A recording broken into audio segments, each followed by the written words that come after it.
রাসূল আকরাম সাল্লাল্লাহু আলাইহি সাল্লামের মহব্বতকে স্কুল কলেজ ইউনিভার্সিটি ছাত্র ভাইদের কর্ণকুহরে পৌঁছে দেওয়ার জন্য যুগোপযোগী কর্মসূচির মধ্য দিয়ে তালামিজ ইসলামিয়া এদেশের বিশ্ববিদ্যালয়ের ভিসি, এদেশের কলেজের প্রিন্সিপাল, এদেশের সুশীল সমাজের মধ্যে আস্থা লাভ করতে সক্ষম হয়েছে। আজকের এই যুগে এদেশের শিক্ষা প্রতিষ্ঠানের প্রধান যে মূল্যায়ন হচ্ছে তালামিজ ইসলামিয়ার কর্মীরা ভদ্র, নম্র, এই সমাজের সহায়ক।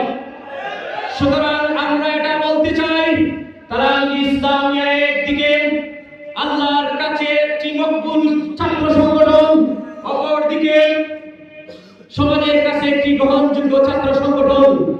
আমরা বলতে চাই, এদেশের কলেজ বিশ্ববিদ্যালয় থেকে মাদকের বিরুদ্ধে, ইফটিজিংয়ের বিরুদ্ধে, সন্ত্রাসের বিরুদ্ধে, অপসংস্কৃতির বিরুদ্ধে তালামিজ ইসলামিয়া তার নিয়মতান্ত্রিক আদর্শিক সংগ্রাম 24 আওয়ার্স চালিয়ে যাচ্ছে। সুতরাং আমরা বলতে চাই, Talamiz Islamia is not just only student organization, it is a spiritual revelation, it is a moral university, a center building for good character and spiritual institute that preparing for the worker of Ahle Sunnat wal Jamaa.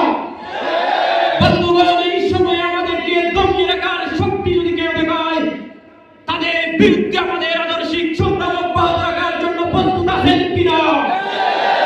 আমি আমার বক্তব্য এক মিনিটের মধ্যে শেষ করতে চাই। আপনাদেরকে স্মরণ করে দিতে চাই আমরা কাদের উত্তরসূরি। আমরা বলতে চাই, আমরা শহীদে কারবালা হযরত ইমাম হুসাইন রাদিয়াল্লাহু তাআলা আলাইহির উত্তরসূরি কিনা? আমরা শহীদে মালাকুল সাইয়্যিদ আহমদ শহীদ বেরলভী রাহমাতুল্লাহ আলাইহির উত্তরসূরি কিনা? আমরা সৈয়দপুরের ময়দানে এদেশে ইসলামী আন্দোলনের বীজ বপন করার জন্য, সঠিক আকীদা সুন্নিয়তকে প্রতিষ্ঠা করার জন্য সৈয়দপুরের ময়দানে রক্তের ধারাবাহিকতায় যা রক্ত প্রবাহিত হয়েছিল, পৃথিবীর শ্রেষ্ঠ বুজুর্গ শামসুল উলামা আল্লামা ফুলতুলি সাহেব রাহমাতুল্লাহ আলাইহির উত্তরসূরি। সুতরাং আমাদেরকে দমিয়ে রাখা যাবে না। আমি আমার বক্তব্য শেষ করতে চাই। আসুন আমরা এর মধ্যে চলি। তালামিজ মানে মেধা বিকাশের এক সুপ্ত কাফেলা। তালামিজ মানে সুনাগরিক তৈরির এক নির্মল সূতিকাগার। তালামিজ মানে এদেশের ছাত্র সমাজের ন্যায্য দাবি দেওয়া আদায়ের এক বলিষ্ঠ কণ্ঠস্বর।